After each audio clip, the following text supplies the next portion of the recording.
오늘 살펴보게 될 계명은 제5계명인 내 부모를 공경하여라입니다. 10계명은 제5계명을 기준으로 크게 두 부분으로 나누어집니다. 첫 번째 부분인 1에서 4계명은 하나님에 대한 계명이라고 해서 대신계명이라고 부르고, 5에서 10계명은 사람에 대한 계명이라고 해서 대인계명이라고 부릅니다. 그 중에 5계명은 대인계명의 첫 계명이지만 그 의미상 대신계명과 대인계명의 요소를 모두 가지고 있다고 말할 수 있습니다. 자, 왜냐하면 우리는 육신의 부모를 공경하는 것뿐만 아니라 하나님께서 우리의 아버지시라는 사실을 항상 염두에 두고 그분께 순종해야 하기 때문입니다. 자, 오늘은 5계명이 요구하는 것들과 금지하는 것을 한꺼번에 살펴보겠습니다. 먼저 교리문답을 같이 읽어보겠습니다. 자, 교리문답은 63문부터 66문까지입니다. 자, 제가 질문을 읽어드리면 여러분께서 답변해 주시길 바랍니다.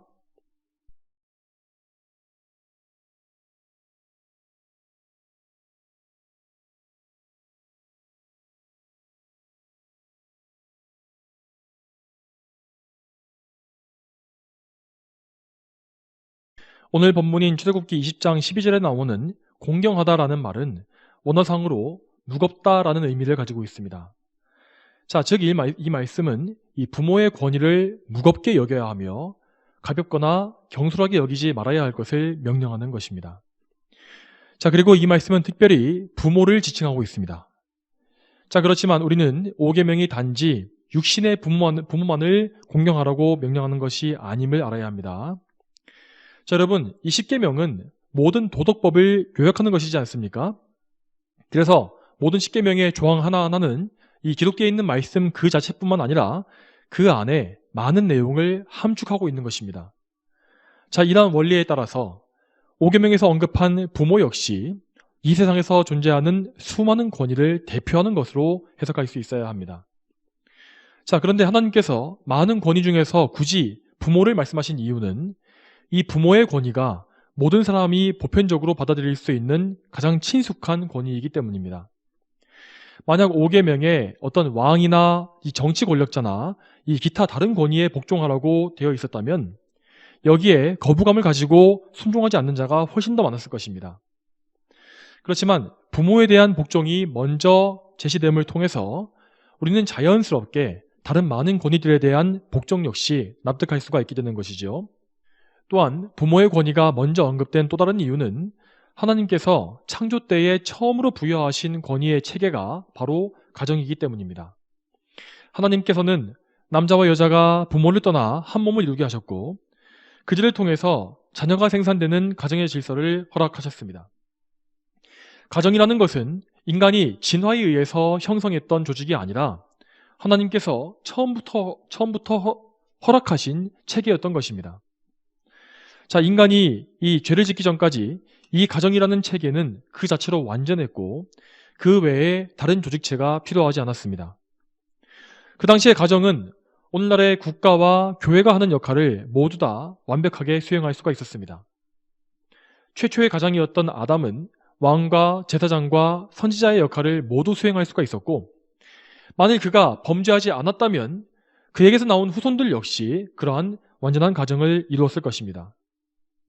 그러나 우리가 아는 바와 같이 아담은 하나님의 명령을 거역함으로써 범죄하였고 그때부터 가정의 질서는 파괴되고 말았죠.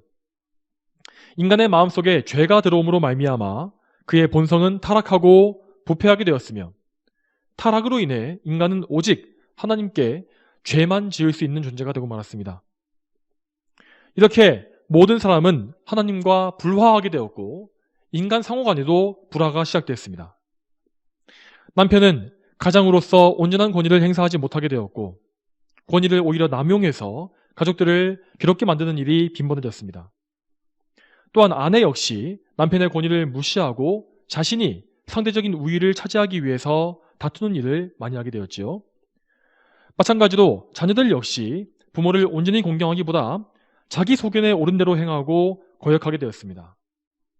당연히 이러한 타락과 무질서 속에서 가정만으로는 이 세상의 질서를 유지할 수 없게 되었으므로 하나님께서는 새롭게 교회와 국가라는 두 권위체계를 세워주신 것입니다. 그래서 오늘날 이 세상에는 가정과 국가, 교회라는 세 가지의 권위체계가 존재하게 되었습니다. 자, 그렇지만 이런 가운데서도 가정은 여전히 가장 기본적인 권위의 구조를 형성하고 있습니다.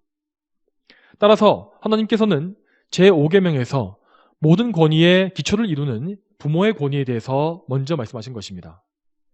자, 그러므로 우리는 이 5계명의 말씀을 단지 부모만이 아니라 우리가 접하는 모든 사람들에게 확장해야 하는 것입니다.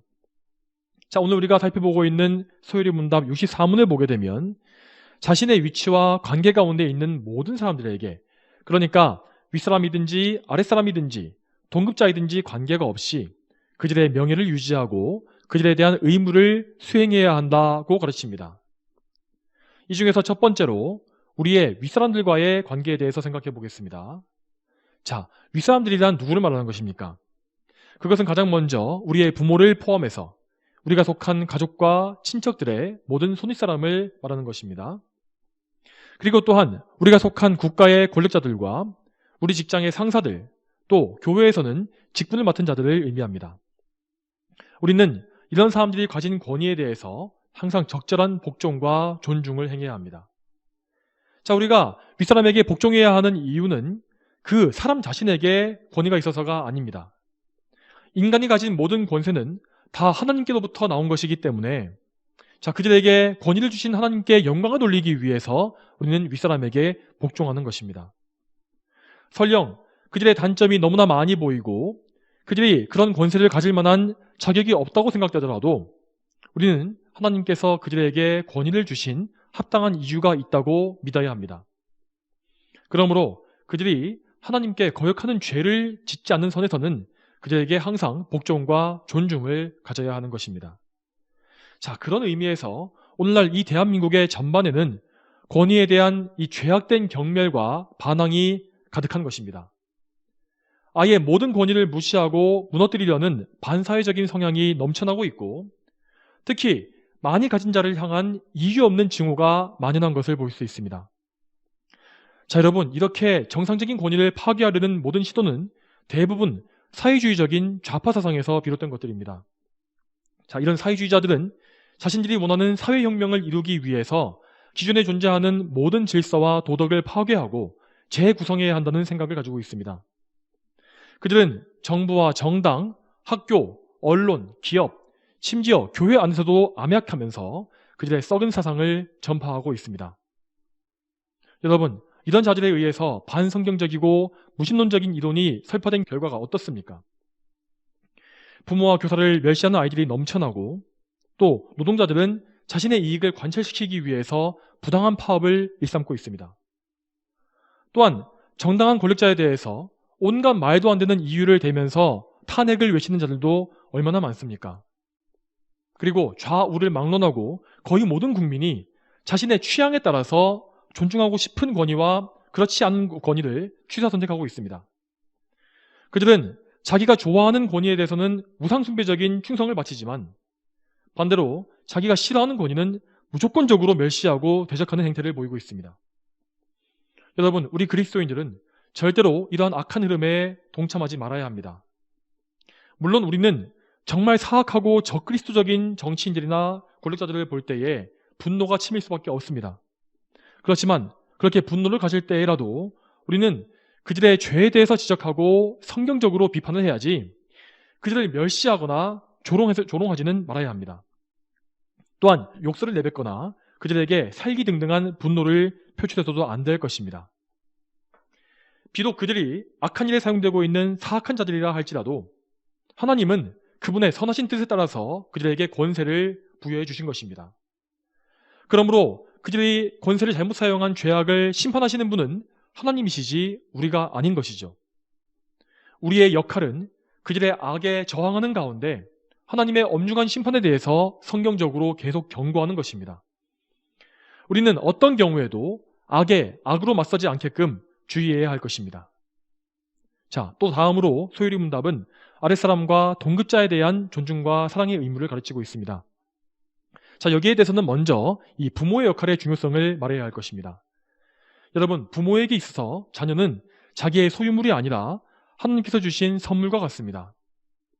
하나님은 부모에게 자녀를 올바르게 양육해서 하나님을 잘 믿는 성도로 키우게끔 가르칠 의무를 주셨습니다.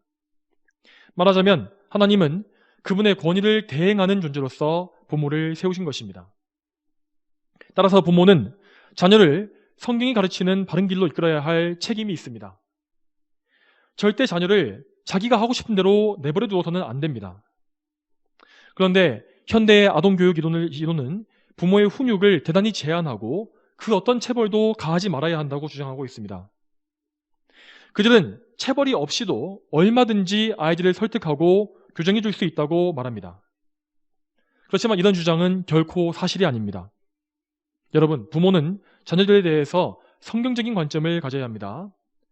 자녀가 우리의 눈에 아무리 예쁘고 착해 보이더라도 그들도 엄연히 원죄와 죄성을 가지고 태어난 죄인들인 것입니다. 그러므로 아이들의 본성을 성경적으로 교정하거나 체벌하지 아니하고 그들의 욕망대로 내버려 둔다면 아이들은 그저 자신의 죄악된 욕망대로 성장해서 마치 괴물과 같은 인간이 되고야 마는 것입니다. 여러분, 이러한 현대 교육의 영향을 받아서 오늘날 얼마나 많은 나쁜 열매들이 맺히고 있습니까? 대표적으로 오늘날의 이 Z세대라고 불리고 있는 사회 초년생들이 왜 이렇게도 반사회적인 성향을 많이 보이고 있는 것입니까?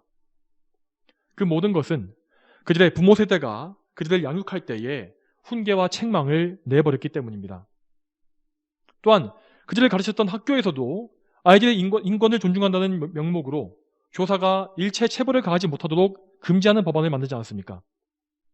그런 와중에 아이들의 욕구를 충족시킨다는 핑계로서 모든 종류의 경험에 아이들을 방임해버렸고, 또한 남을 위해 희생을 감수하는 것 역시 손해를 보는 것이라고 가르쳤던 이런 결과들이 결국 이렇게 완전히 망가진 세대를 만들어낸 것입니다.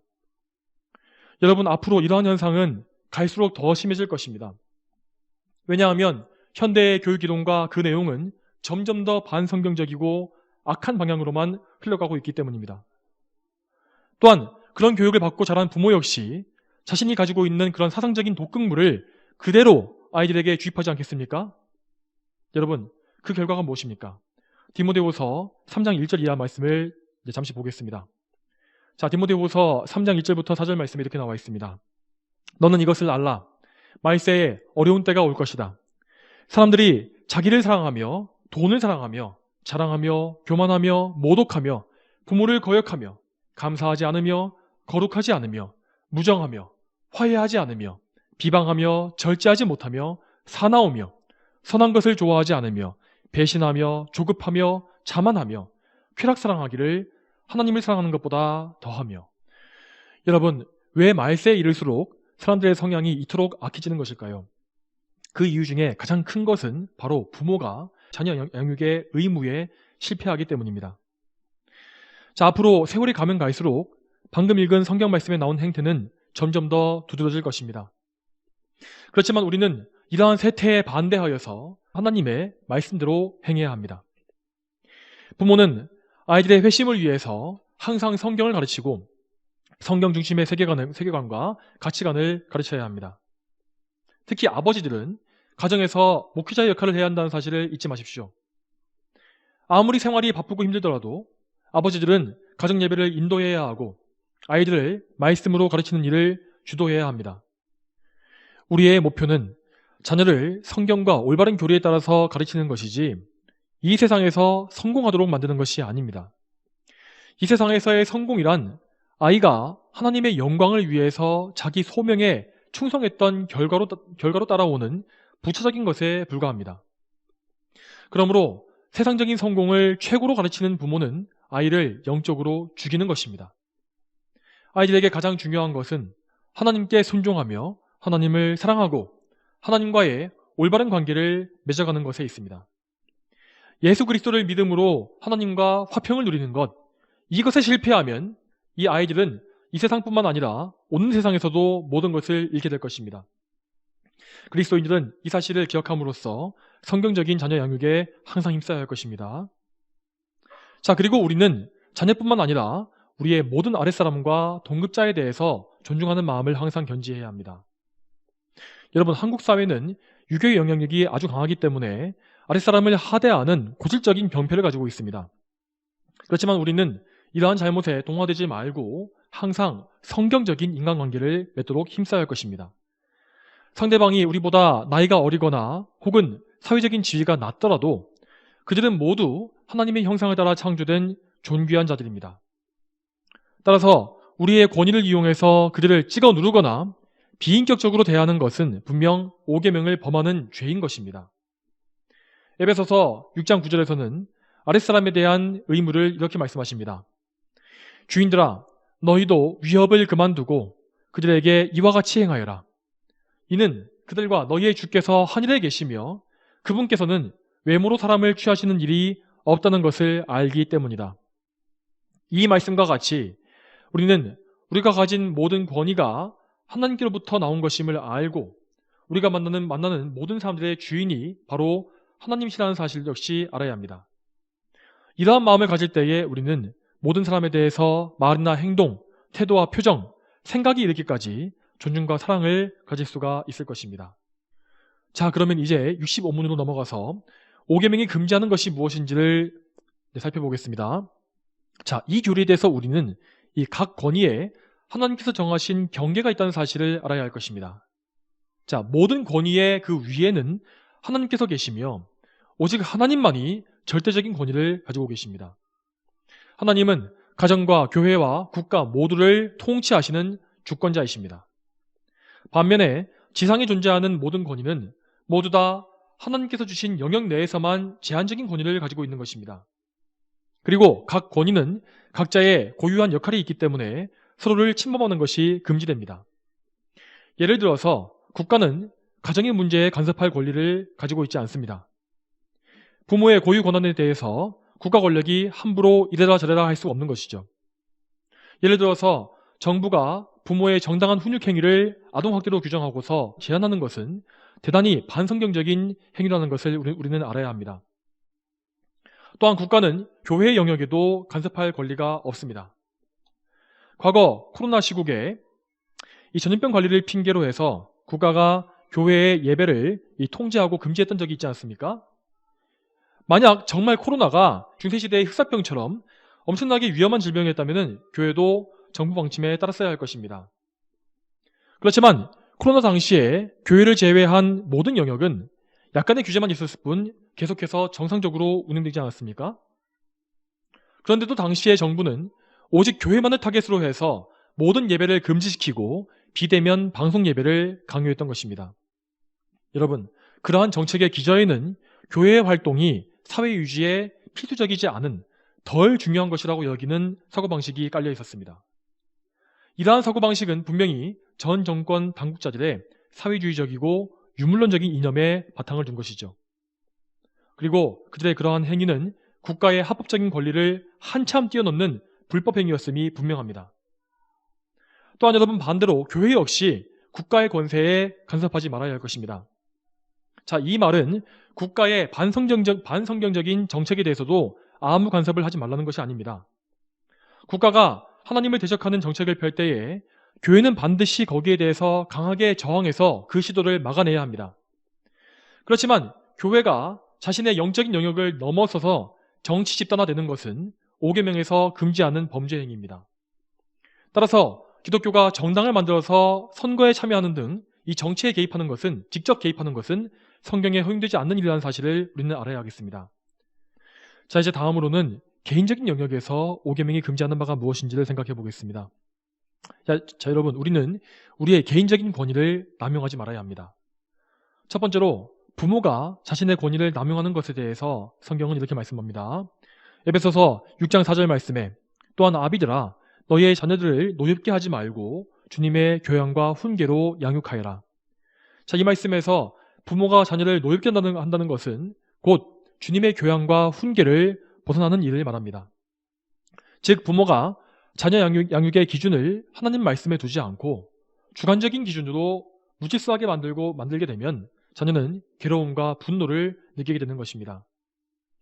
예를 들어서 부모가 어떤 똑같은 일에 대해서 어떤 날은 화를 내고 어떤 날은 가만히 내버려 둔다면 자녀는 어떤 생각을 하겠습니까?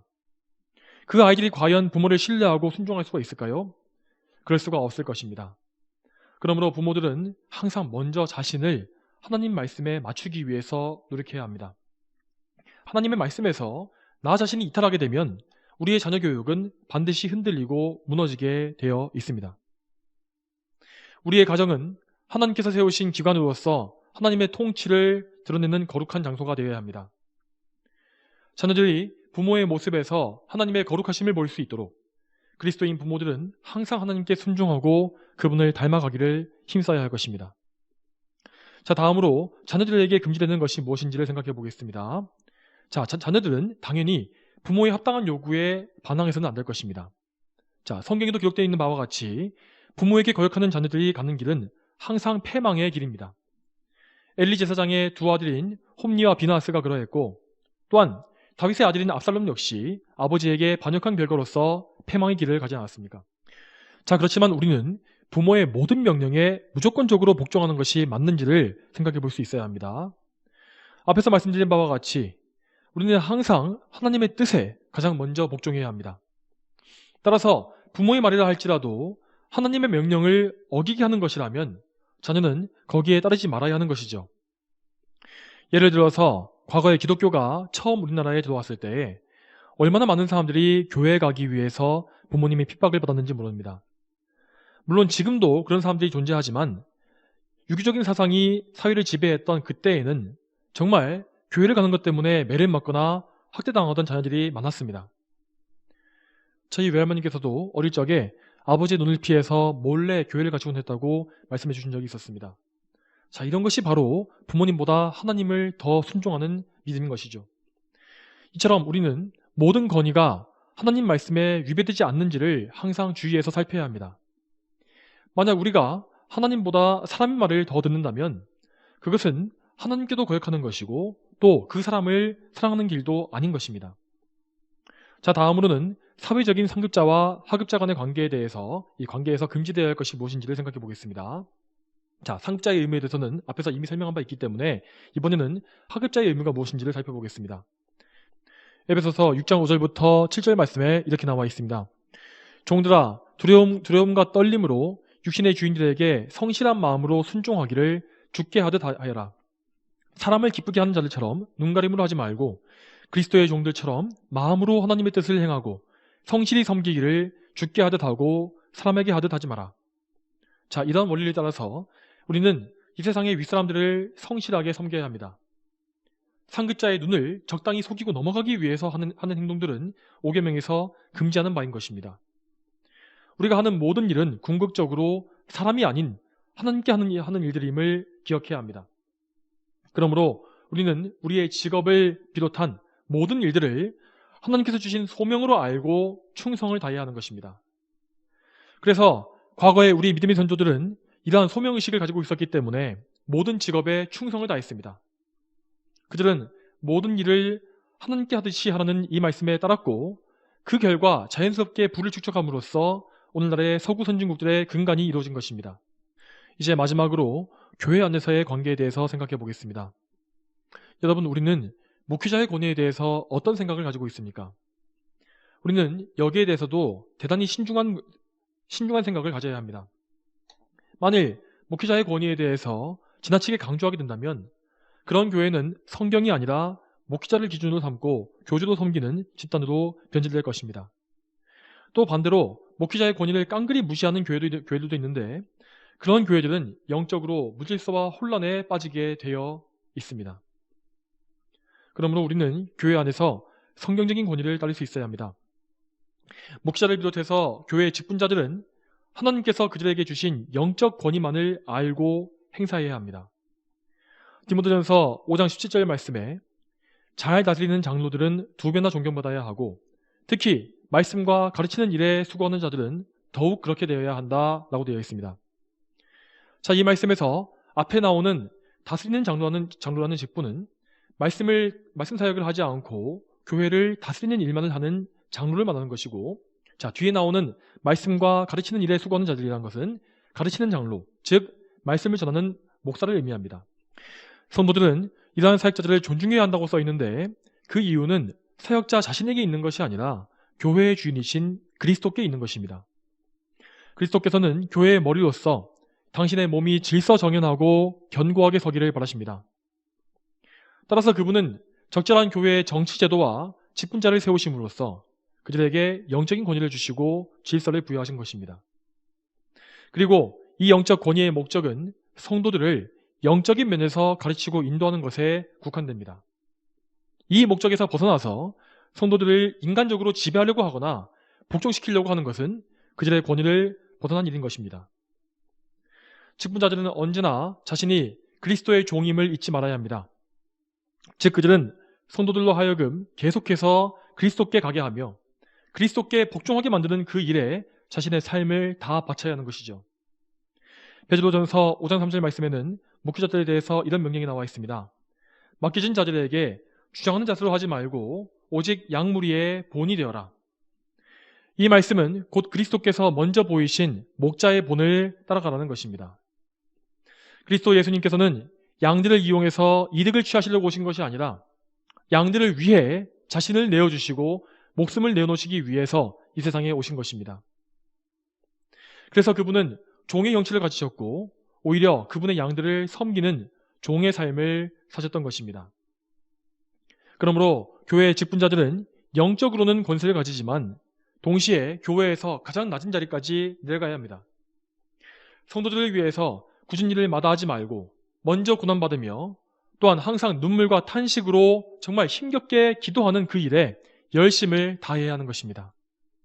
이와 같이 성도들은 직분자들을 존경하고 순종하며 또한 직분자들은 성도들을 섬겨주는 것이 바로 하나님께서 말씀하신 교회의 질서이고 권위입니다. 우리 기도와 말씀교회 역시 이러한 교회가 되기를 소망합니다. 자, 여러분 이제 말씀을 맺겠습니다. 성도 여러분, 하나님께서는 제5계명에 한 가지 약속을 더해 주셨습니다. 출애굽기 20장 12절 말씀에 내 부모를 공경하여라. 그러면 여호와 내 하나님이 내게 준 땅에서 내 생명이 될 것이다 하였습니다. 자, 이처럼 하나님께서는 그분께서 지정하신 권위에 순복하는 자들에게 장수와 번영의 복을 약속하십니다. 이 약속은 일반적인 복을 약속하는 것으로서 이 중요한 명령에 순종할 수 있도록 백성들을 격려하시기 위해서 주어진 것입니다. 자, 당연히 권위에 순종한다고 해서 권위에 복종하는 모든 사람이 다 장수하는 것은 아닙니다. 때때로 하나님은 선하신 뜻 가운데에서 경건한 성도를 일찍 데려가시기도 합니다. 그렇지만 일반적인 차원에서 이 말씀은 분명히 이루어집니다. 하나님께서 세우신 권위와 질서를 존중하는 나라와 민족은 반드시 번성하게 되어 있습니다. 그러한 나라는 오래 유지될 것이며 또한 그 백성들은 그 나라 안에서 평안한 삶을 오래 누릴 수 있을 것입니다. 그렇지만 여러분, 궁극적인 의미에서 이 복은 영생에 들어가서 누리게 될 복락을 가리키는 것입니다. 이 땅에서 참되게 그리스도를 믿는 사람은 하나님의 주권을 인정하는 길을 가게 될 것입니다. 따라서 그는 하나님께서 세우신 권세를 인정하게 되며 이 땅에서 하나님의 말씀을 따라서 질서 있고 경건한 삶을 사는 것입니다. 그러면 하나님께서는 그들에게 많은 칭찬과 상급을 준비하실 것이며 장차 천국에서 영생의 복락을 누리게 해주실 것입니다. 그러므로 그들에게는 제5계명의 약속이 그때에야 완전히 성취되는 것입니다. 여호와 내 하나님이 내게 준 땅, 그 영원한 약속의 땅에서 내 생명이 길 것이다. 성도 여러분, 오늘 이 5계명의 말씀을 여러분의 마음속에 새겨 넣으시길 바랍니다. 저와 여러분이 이 말씀에 따라서 항상 하나님의 주권에 순복하고 삶의 모든 면에서 그분께 영광 돌리게 되기를 축복합니다. 다 함께 기도하시겠습니다. 하나님 아버지, 오늘도 이 제5계명의 귀한 말씀을 통해서 저희가 하나님께서 허락하신 권세가 무엇인지를 알고 그것에 순복하는 바가 무엇인지를 알게 하심에 감사드립니다. 하나님, 이 말씀을 따라서 저희가 항상 하나님 말씀에 순종하며 하나님께서 세우신 이 세상의 질서와 또 계명과 모든 권세들에게 합당한 이 존중과 복종을 또한 할 수 있는 그런 삶을 살 수 있도록 도와주시옵소서. 저희가 모든 사람들과 함께 화평을 추구하며 늘 하나님께 거룩함을 또 하나님 앞에서 거룩함을 추구할 수 있도록 도와주시옵소서. 감사드리오며 예수님의 이름으로 기도 올립니다. 아멘.